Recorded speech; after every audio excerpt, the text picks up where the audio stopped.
Okay, I think we should make a start.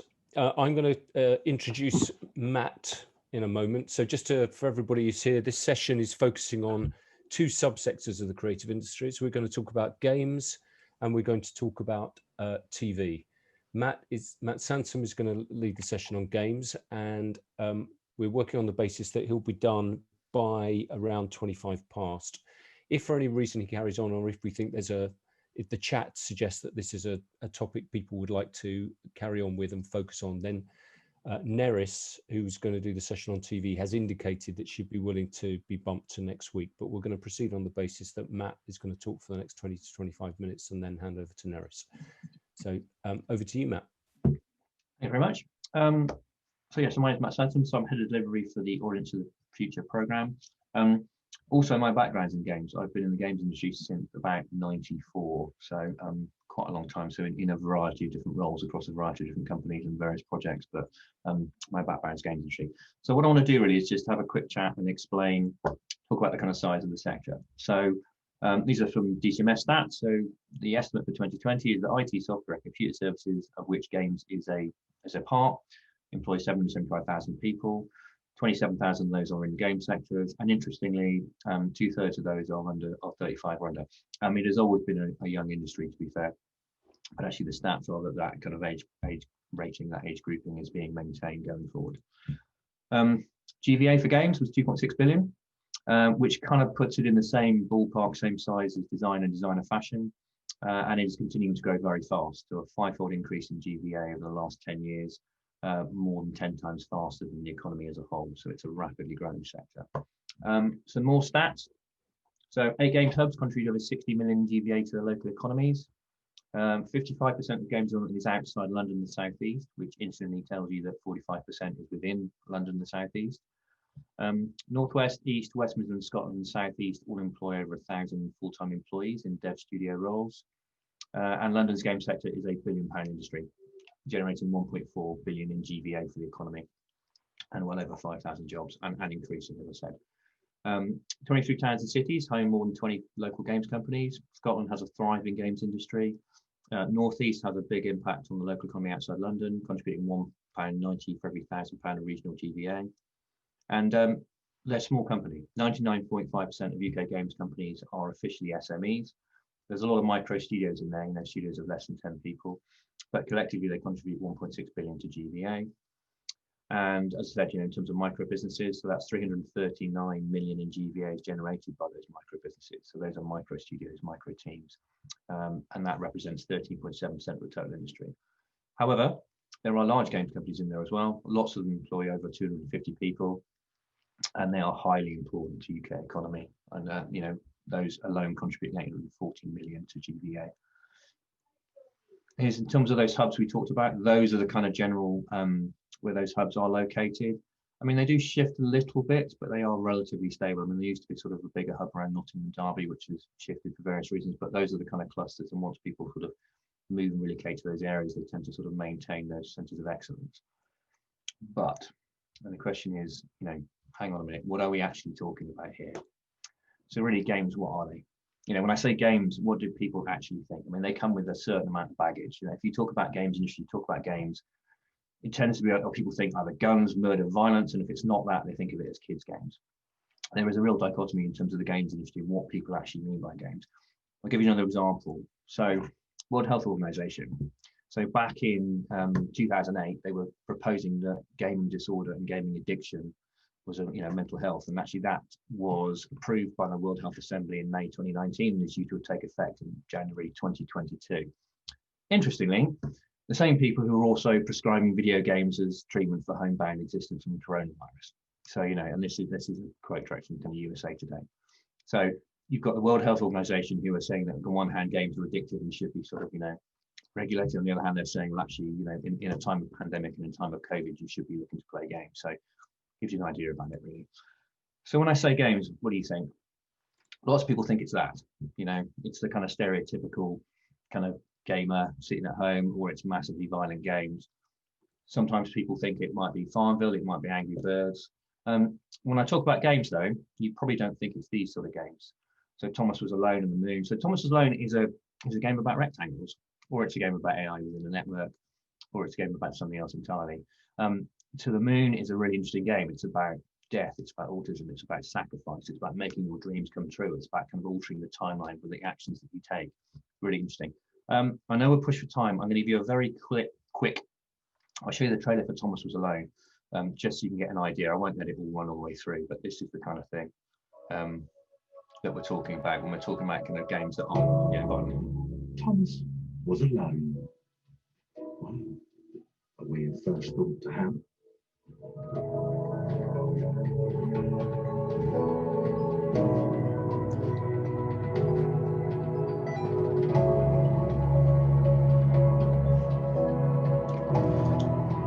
I mean, interestingly, these are the kind of games that, you know, they get created because there's a lack of art assets, and actually they turn into these kind of really engaging, really interesting experiences.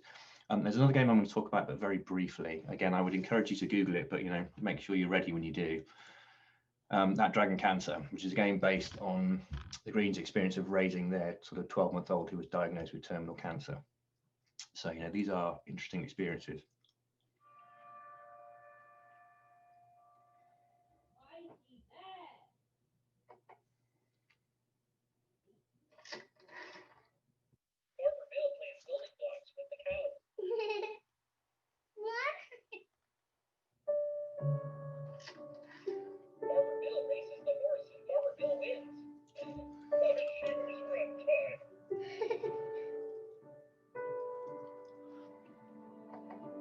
You know, we're a bit pushed for time, and actually, it's a tricky watch. So I'll let you explore that one on your own. But I would encourage you to have a look at it. It's a really interesting piece. But you know, games are still this. You know, the top 10 best-selling games in the USA for the past decade are these. You know, Grand Theft Auto, Call of Duty, Red Dead Redemption. You know, they are, you know, there's a reason why those games are the kind of stereotype. But also things like Minecraft. You know, Minecraft in terms of its purest sense is a pure sandbox game that you can do anything. It's really interesting. So what are games? So Brian Moriarty, he's a veteran game designer. He now lectures as a professor in interactive media engagement at Worcester, which means that he's actually Professor Moriarty, which is great. But actually at GDC, he asked the question, what is a game? And this is what he came back with. You know, if a toy is something that elicits play, a game is a toy with rules, and a puzzle is a game with a solution. And those are kind of quite interesting statements, I think. And actually, there's also Jay McGonigal. So she's an American game designer, specializes in pervasive games. She's done a number of really interesting talks, including TED conferences. I'd encourage you again to do a quick Google. She wrote the Reality is Broken book. And she's also asked, you know, what is a game? Actually, her definitions of a game are, you know, so they contain a goal, which is a specific outcome that players can work towards. You know, they have rules, which are limitations on how you reach those goals. There's a feedback system which show you how close you are to that goal. And actually, there's a voluntary participation element. You know, the players are kind of willing to accept those kind of restrictions, work within those rules, work towards that goals within those kind of sort of those frameworks and those feedbacks. And actually, sort of within those kind of two descriptions, you start to move away from kind of games as a product, and you're thinking about more towards kind of games as a framework and games as a system. So what? You know, so let's go back to the numbers. So games are the primary entertainment source for 126 million millennials in the US and the EU. Some more numbers.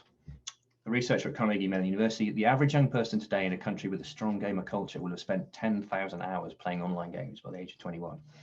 Now, some of you will be ahead of me on this in terms of what those 10,000 hours mean. But, you know, it's really interesting for a couple of reasons. One is, in the US, you know, children in the US will have spent 10,080 hours. It's the exact amount of time you will have spent in school from 5th grade to high school if you have perfect attendance. So that's the kind of ballpark we're talking about. And obviously there's the Malcolm Gladwell book in terms of outliers. You know, it's that sort of 10,000 hours theory of success. You know, if you can spend 10,000 hours mastering a subject, you know, you become virtuoso. So actually, what are we doing? So we've got an entire parallel education track that's happening with kids. They're spending as much time playing games as they are with their kind of learning everything else in school. And also they're spending that 10,000 hours. We're looking at an entire generation of young people who are virtuoso gamers. And again, so what? And this is where it gets interesting. When you start talking about kind of games as a system rather than just, you know, games as a shooting thing, you know, you kind of, within the games, and people will plan, they attempt the plan, you know, they know they might fail, but actually that kind of sort of failure, that attempt, that working within those frameworks, that's not the kind of end state of games. You know, that's just the kind of the activity that you're kind of involved in. And actually within games, sorry, you fail, you try again and again. And actually, but why do they do that? And how do you sort of make people kind of do that outside of those kind of games frameworks? You know, and actually when you're planning those experiences, and you know, the positive element of games is, you know, when you plan for that, and as a player and you're working through that, you know, you're getting that kind of positive feedback. You know, this gives kind of meaning to your actions. It gives you a kind of reason. It's not random reward. You know, random rewards is gaming. Games are about kind of planning and putting that planning into action. You know, this is not about loot crates. This is about kind of that sort of positive reinforcement of planning and overcoming that adversity and doing it again and again and again, and get to the point where you get rewarded for your excellence. So what do players learn? You know, they learn that when you fail, you know, you fail, the feedback tells you that the actions you tried didn't cut it, that you're not good enough. But it's yet, you know, there's that kind of sort of feedback mechanism. It's not just, you know, okay, you didn't work, but you can still do it. You know, you can succeed. And if you try something else, you might do better. You know, you might get to the point where actually you can succeed. And here's the final thought, really. You know, this is not just talking about serious games. This is about all games, really. You know, that kind of that learning, the applications of that is potentially everywhere. So when, you know, if you can take that context, you know, if you can take that kind of that element of games, which is a game, and you can apply it to education, if you can empower those students to sort of plan their education and try until that plan is succeed, you know, you can make them invested in their own futures. You can actually have sort of positive reinforcement, that positive kind of actions on people outside of just, you know, playing games.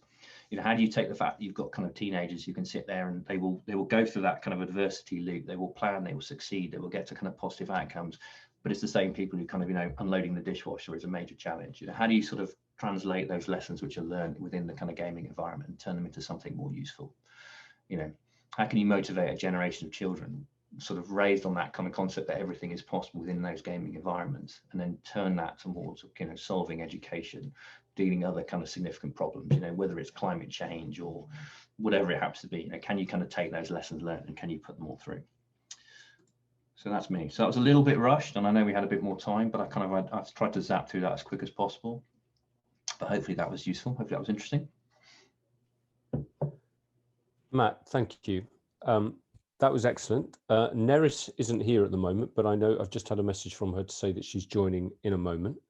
So can we do what we normally do on these occasions, which is please use the chat box to post up any comments, questions, either directly to Matt now, or what we tend to do is identify issues, again, reflections and thoughts that we might then pick up on in future sessions.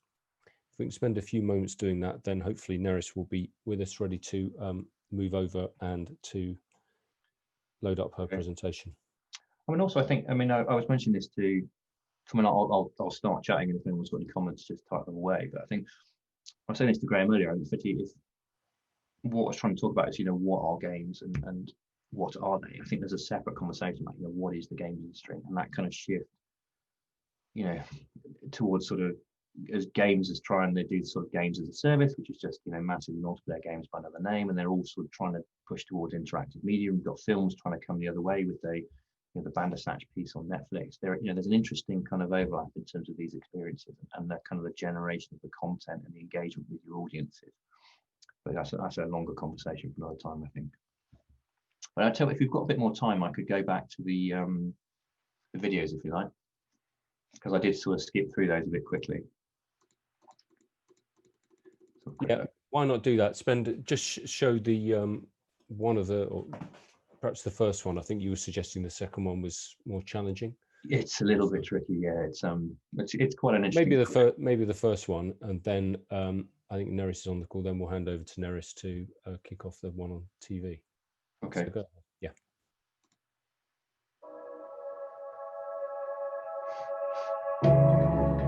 Thomas was alone.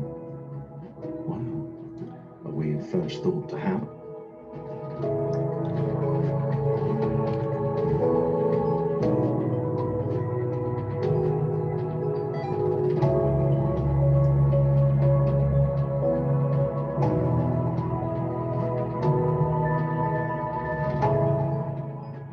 Spikes? That was new. Claire avoided them.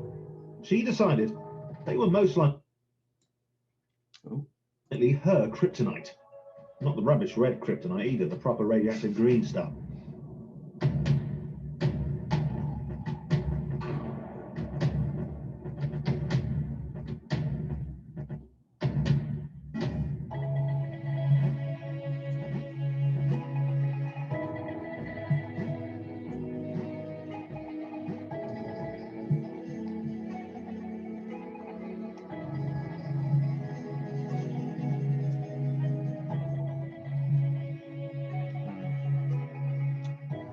So yeah, I'd encourage you all to have a look at that. So Matt, there are a couple of questions that have come in. If you can answer these very quickly, if you can. I mean, one is, do we know what the most played games created in the UK are? That's a good question. It depends a lot. I mean, I think you can look at things like you know, the sort of the GTA games and the Rockstar games that come out and sort of break all the records, but they're the Harry Potter equivalent in terms of movies, you know, in terms of the gaming equivalent of those. Those are kind of blockbusters. I mean, the problem with games is it's a very hit-driven industry. And to be honest, I don't have the numbers in front of me, but actually it's such a wide spectrum that it covers everything from sort of Call of Duties to the Thomas Was Alone to the stuff, you know, people that play on mobile games, you know. And actually, when you talk about gamers, I don't think people necessarily sort of, you know, they'll sit there and they'll play Candy Crush or its equivalent or whatever other mobile game they're playing at the moment, and they'll play those for hours and hours and weeks. But if you ask them if they consider themselves a gamer, they'll probably say no. So it's a very difficult question to answer that, actually. I know that the demographic has shifted in recent years. Actually, it used to be, you know, teenage boys was the kind of primary demographic, and now it's shifted. I think at one point, relatively recently, it was you know, 35 to 45-year-old women with the largest group of gamers kind of in the UK, because it's everyone playing on mobile games and those kind of sort of social games that you can either they have a sort of social element that kind of sort of brings in those network of players, or it's the ones that you can kind of dip in and out of while you're sitting on the bus or while you're kind of waiting at home, or you're just sitting there and you can play for sort of short periods of time.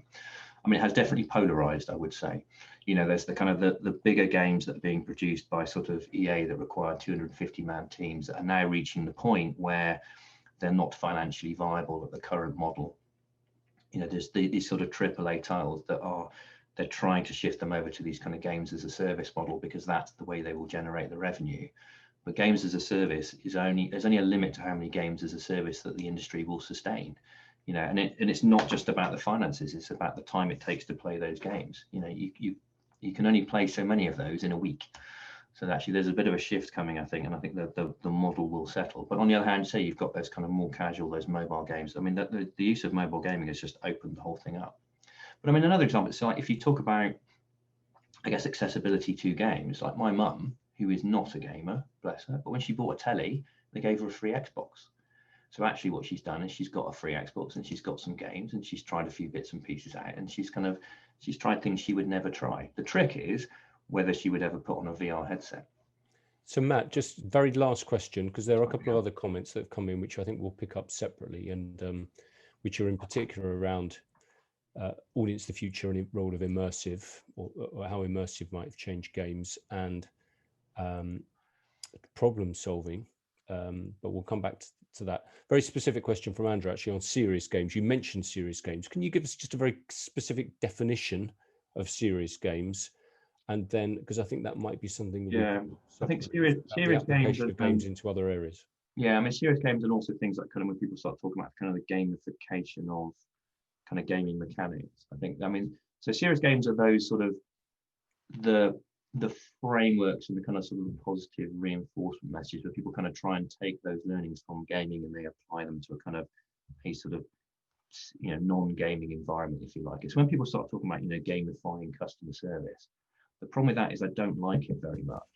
I don't think it's very helpful, and it becomes sort of slightly, you know, you look at sort of the serious games institutes that have a tendency to sort of try and isolate some of these things and take them as a standalone piece. And I think sometimes that doesn't always work. I think there are absolutely lessons in terms of those sort of positive feedback loops and the broader definition of what is a game. And if you treat it just as a sort of positive feedback loop that has kind of rules that can, you know, that are defined, that allow you to kind of overcome those challenges, I think the applications of that functionality, if you like, into other sectors is really, really interesting. But it's not about sitting there on the phone line when you're talking to BT and having your customer service experience gamified, because that'll drive everyone crazy. But, you know, but how do you take those sort of the broader lessons learned and take it across, I think is really interesting. Okay. So the question was in terms of other sectors that tap into potential of games. It's a very good question. It's a very good question. Yeah. I mean, I think the trick in some ways is to look at the broader piece and the broader lessons, and then see how those lessons can be applied, without necessarily trying to say that we're going to do a game over here because people like games. You've got to sort of take the lessons and the behavioural mechanics and the rules and the framework and pull that across. And I think that's where it gets interesting. Is use games as the kind of area that they are, is the kind of sort of, you know, bleeding edge technology platforms, along with, you know, the sort of behavioural kind of experiences, and then take the lessons learned from that. It's like Skinner boxes. Do you know about Skinner boxes? So Skinner boxes are things you put the rats in and they press the button and they get a reward. Most MMOs are Skinner boxes. You sit there and you click a button and you do a thing and you get a reward. It's a very simple mechanic, actually. But, you know, how do you sort of take that and layer it and, you know, make it a more meaningful and engaging experience for somebody, so they don't feel like they're sitting in a Skinner box? Okay. All right. Well, look, I mean, there's a lot. There's lots there, and I think the plan will be to pick these comments up, the other comments we've made, which I've made a note of, and we'll play back to people and to Matt, and we'll pick those up in a future session. So I'm going to pause there, say thank you very much to Matt, ask Matt to take down his slide, and then hand over to Nerith. Okay, so TV production. I am going to be reading out the script, so I apologize for that, but I have quite a few notes to get through. So to start off, when I was invited to do this presentation, my first question really to Graham was which bit of production? And then I went on to thinking about, well, should I define TV production? How should I define what is TV production? And so actually I thought that perhaps would be a good focus area, specifically how technology plays a role within that definition and how technology is changing the currency of TV production. Okay. So TV production is part of a broadcasting ecosystem, and broadcasting is defined as the distribution of audio or video content to a dispersed audience via any electronic mass communications medium. So that began with radio in the 1920s. In the 1940s, TV sets became commonplace in homes. Colour broadcast became a thing in the late 60s, early 70s. The first satellite channel comes on air in 1982, which would later become known as Sky One. The first digital satellite channel appeared in 1998, superheaded by Sky. And in 2010, high definition TV made an appearance. So in this relatively short history, you can see the impact of technology on the evolution of broadcast. But what is TV broadcast? So in the 2000s, on-demand was called on-demand platforms, and Internet Protocol TV, or IPTV, made an appearance. It made a difference to how we consume our programs or how we consume content. This is where I want to hone in on the muddy water definition of broadcast. There are two key phases you hear in TV program production. The first is public sector broadcast, which is defined as broadcasting made for public benefit rather than commercial benefit. And you'll hear a lot more now of video on demand, so programs made available by streaming them live or downloading them for time-shifted viewing later. In other words, you don't have to watch it as it's being broadcast live, so within its scheduled slot. Public sector broadcasts are essentially a set of principles or requirements monitored by Ofcom. Channels must abide by these set of principles to retain a license to broadcast within the UK.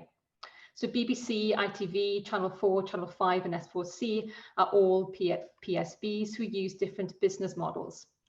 BBC is mostly funded by license fees, supplemented by income from commercial subsidiaries. Channel 5 and ITV are financed by advertising revenue. The price of each on-air advertising slot will vary according to when it goes out. For example, a 30 seconds advert during Love Island would cost about £45,000, generating an estimated £77 million for ITV. ITV also generates revenue directly from consumers through competitions, live events, gaming and merchandise. Just bear with me a second. Then Channel 4 uses a social enterprise model for financing, which is why it gets a big figure 4. It's commercially funded in a similar way to Channel 5 and ITV, but it's a not-for-profit channel. It uses what's called a Robin Hood funding system, which means that profit-making genres such as factual entertainment will fund loss-making genres such as news and current affairs.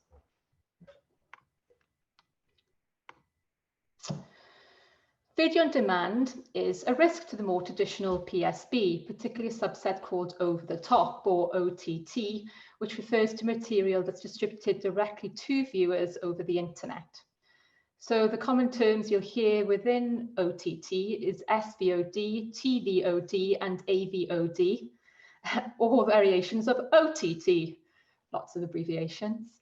So SVOD are subscription services. So for example, Netflix, Sky, Amazon Prime. TVOD is transactional video on demand. So where you buy or rent content, for example, Apple iTunes, Sky Box Office and Amazon Video Store. AVOD is advertising video on demand, which is free to consumers, but you have to sit through online adverts or cope with a lot of expensive clickbait. One of the most famous is, of course, YouTube.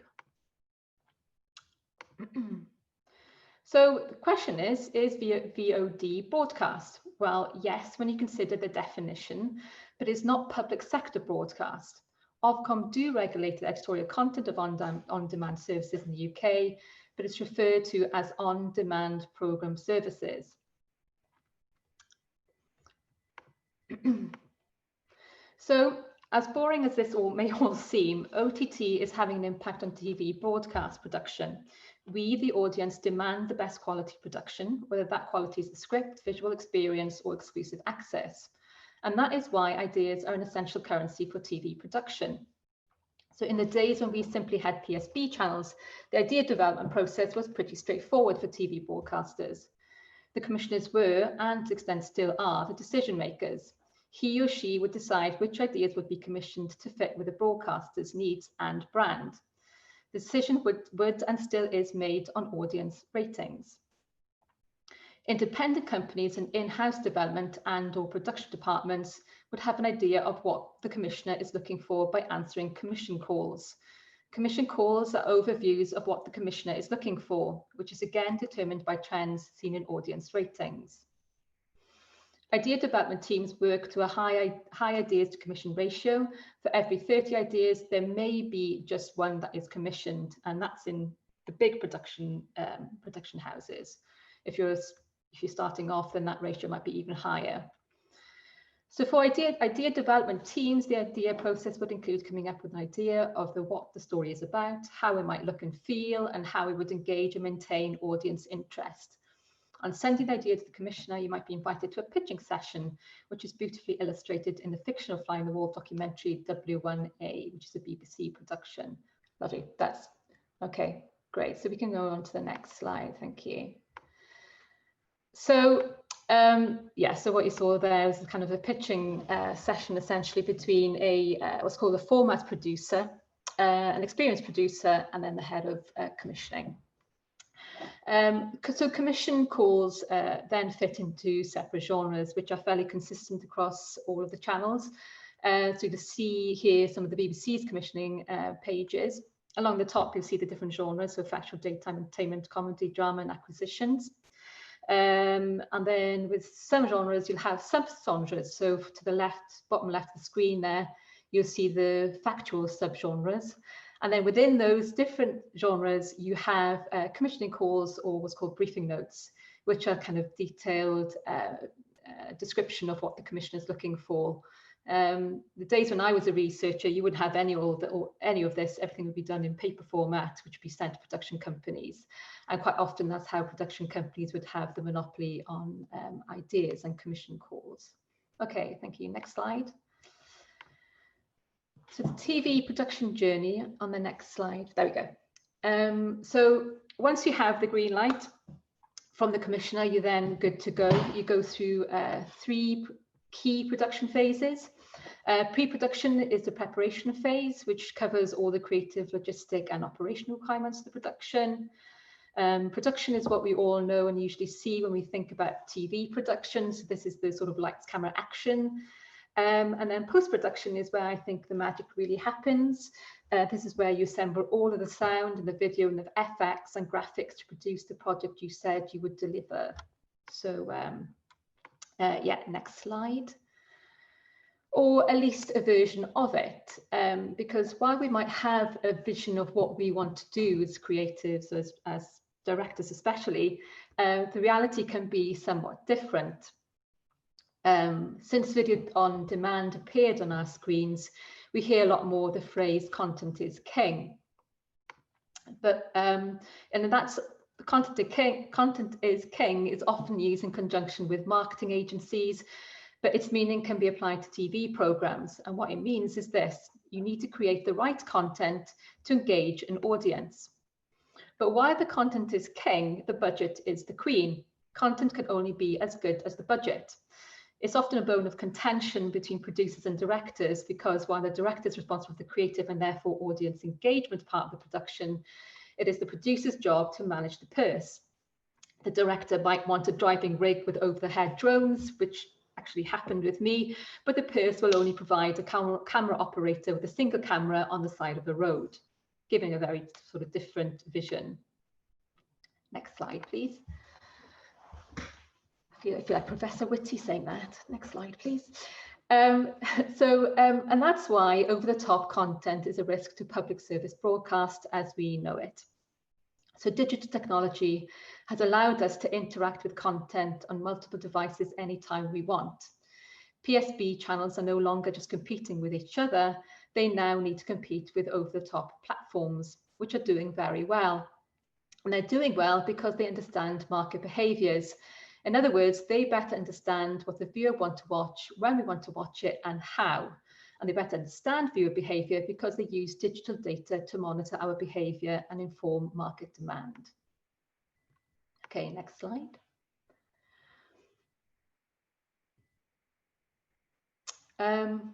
Okay, so this is where I've actually changed from what I delivered to Nathaniel to what I have on screen here. But it's just to say, really, I mean, I'll just read it out to you, and this slide will still be relevant. So the more viewers, the better the revenue, essentially. So either through advertising, subscription or license fee, if you have more viewers, you will have increased revenue. And therein lies the program production finance system. The more viewers, the greater the revenue. The greater the revenue, the greater the production budget. The greater the production budget, the better the viewer experience. So if I could use Netflix as an example, Netflix has posted negative cash flow since 2011, due largely to the company's strategy of spending heavily to finance growth, including the production of original entertainment. Its strategy was to offer high quality content from the beginning to become a stronger competitor in the market, and it succeeded. Netflix is now seeing gains in its income and revenue. In 2019, annual net income was $1.9 billion, up 54.1% year over year. And to give you an idea of budget, The Crown, with its high profile and on and off screen talent, exclusive location, has been estimated at a cost of $260 million or £200 million. COVID-19 is having a positive impact on the channel, with the company seeing a 274% increase in paid net membership additions.